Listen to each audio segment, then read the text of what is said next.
that I don't remember. Hold and let it shine. Fixing stars to fade away. Fixing stars to fade away. Fixing stars to fade away.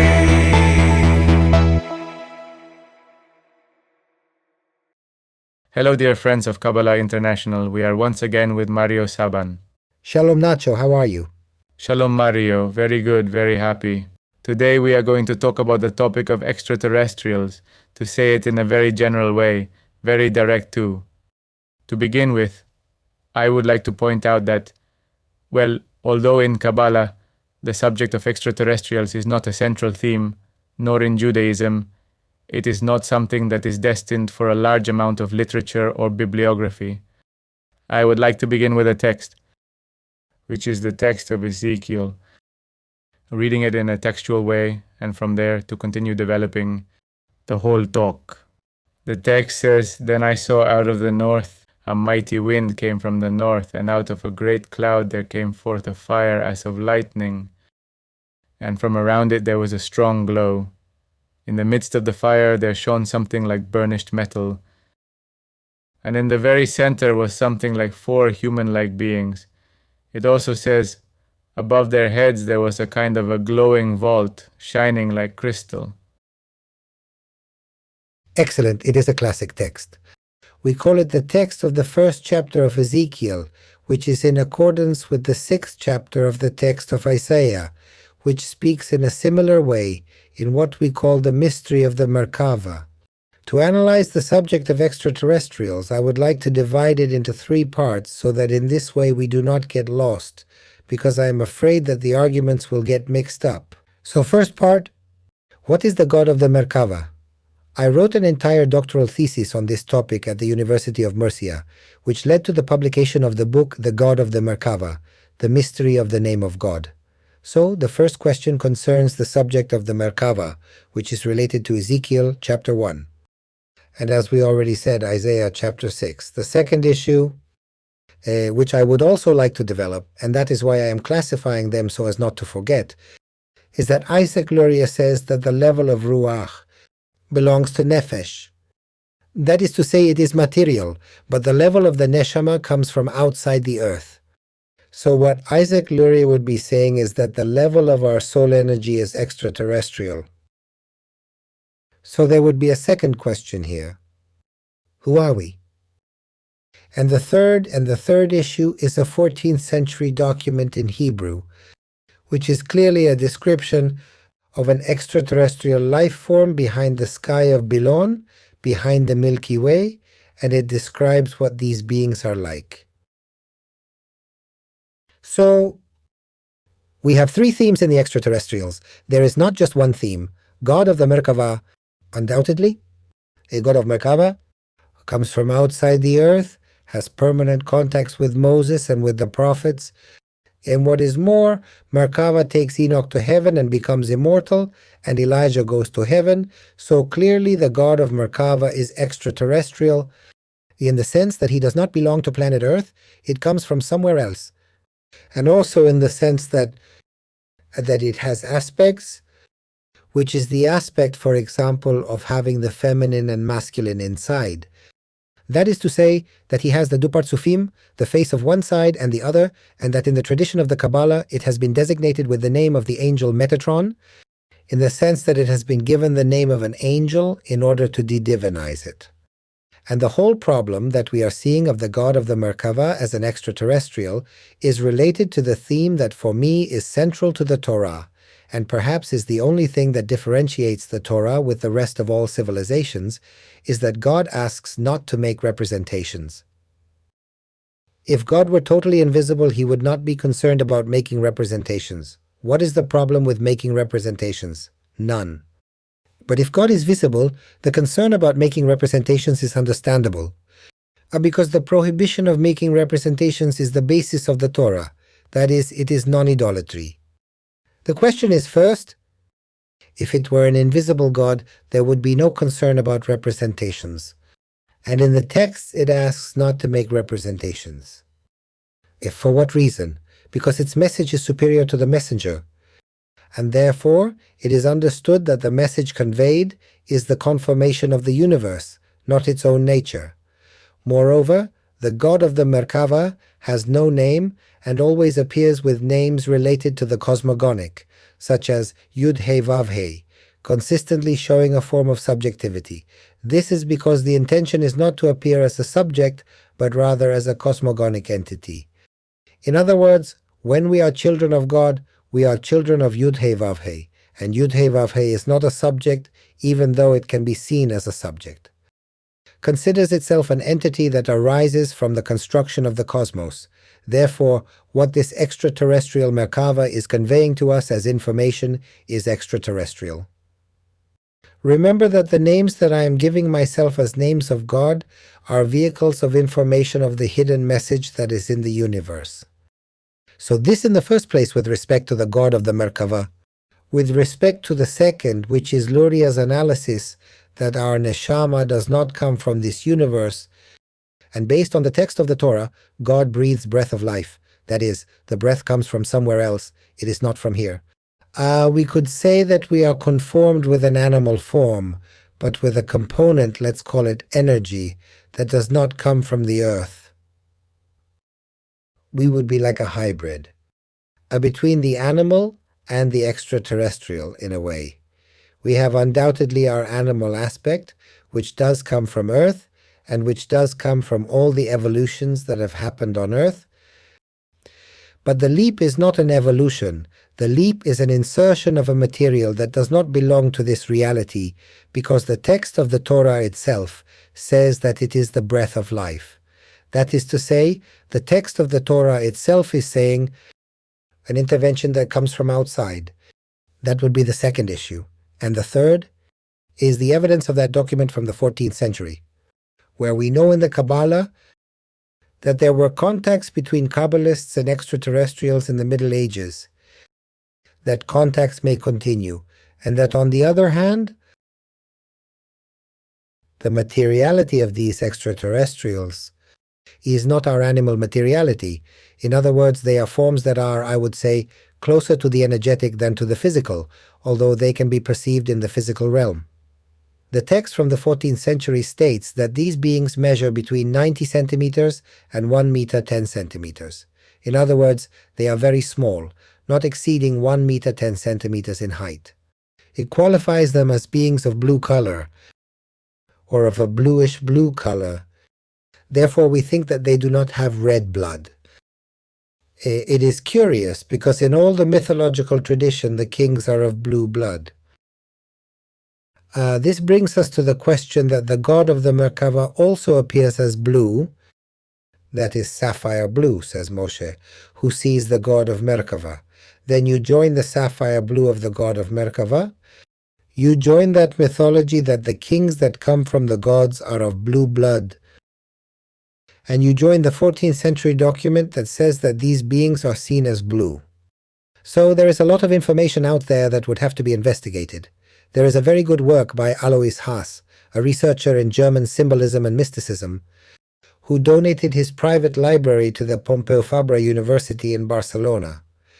Then where he wrote a book called The Blue God, with the characteristics of the blue of the god of the Merkabah to such an extent that in the Jewish tradition we remember the blue of the god of the Merkabah through the bangs of the ritual mantle, where one of them has to have the petal tegele, that is in Hebrew the sky blue, that the rabbis later ruled that all the bangs of the talit, the ritual mantle, must be white, but that in its original one of the bangs had to be blue, to remember the blue of the god of the Merkabah, which has to do with this extraterrestrial god that we have in the biblical text. What else does it say? Well, that they come after the Milky Way. Of course, the Milky Way is very big. For them to come after the Milky Way, they have to have some kind of technology that allows them to come here moderately fast, because we don't have that kind of technology. So, do extraterrestrials exist? For the Kabbalah, they do exist. Do they intervene in this reality? No, they do not intervene in this reality. or they try not to intervene? Because from the point of view of the Kabbalah, we are not beings with that level of evolution, and they are waiting for our evolution.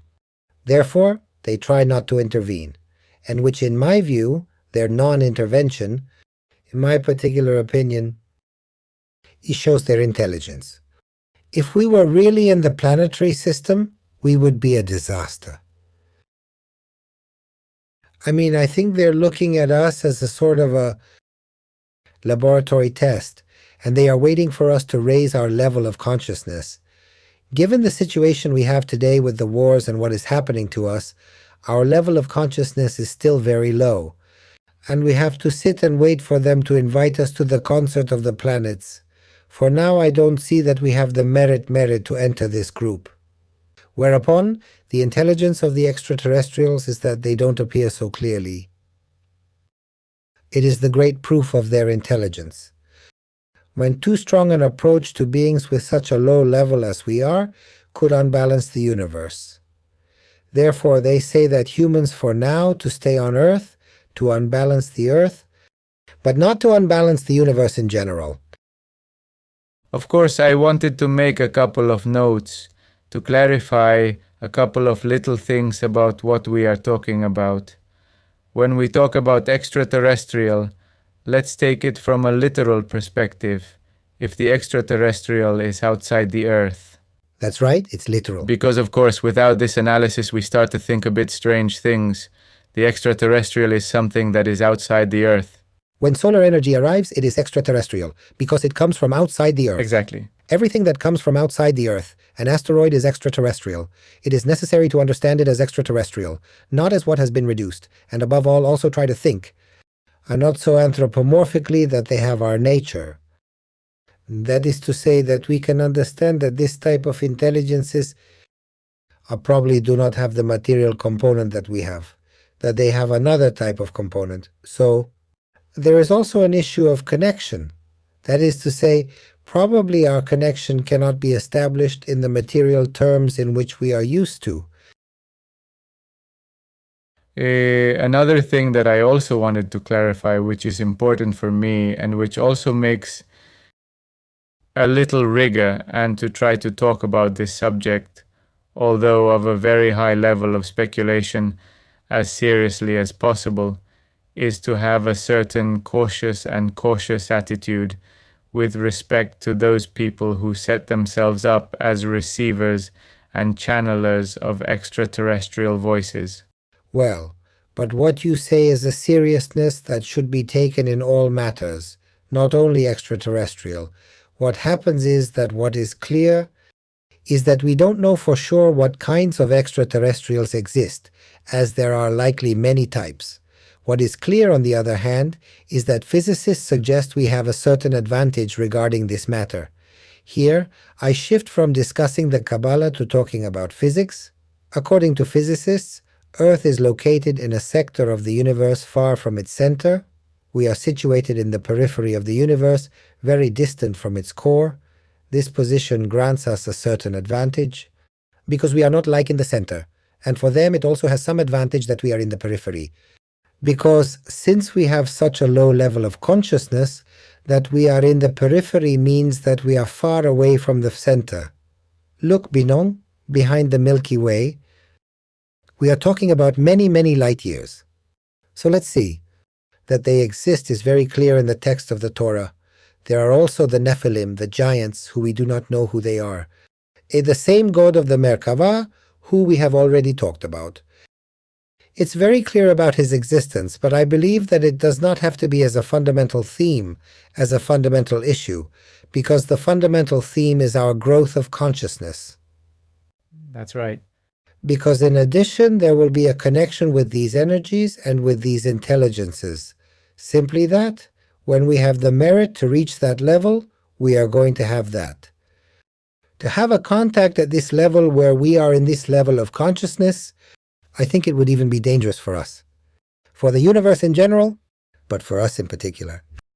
Because we would be encountering a technology that we would have no control over due to our low level of consciousness. Thus, it comes back to Tikkun Olam, the rectification of the universe, and the need to raise our level of consciousness. If we increase our level of consciousness, intelligent forces might recognize that we have reached a level of love and kindness that makes us worthy of contact, and not to the level of imbalance of financing weapons to kill us. Well, notice that we have inadvertently come to a place where earlier at breakfast we were talking a little bit about the awakening theme. It seems to be that the extraterrestrial theme is sometimes a very tempting element as a shortcut to work. Again, of course, it's like human beings are all the time looking for shortcuts. So we are going to contact extraterrestrials to get some truth or some information. Look, the truth is that imbalances should be corrected through daily effort.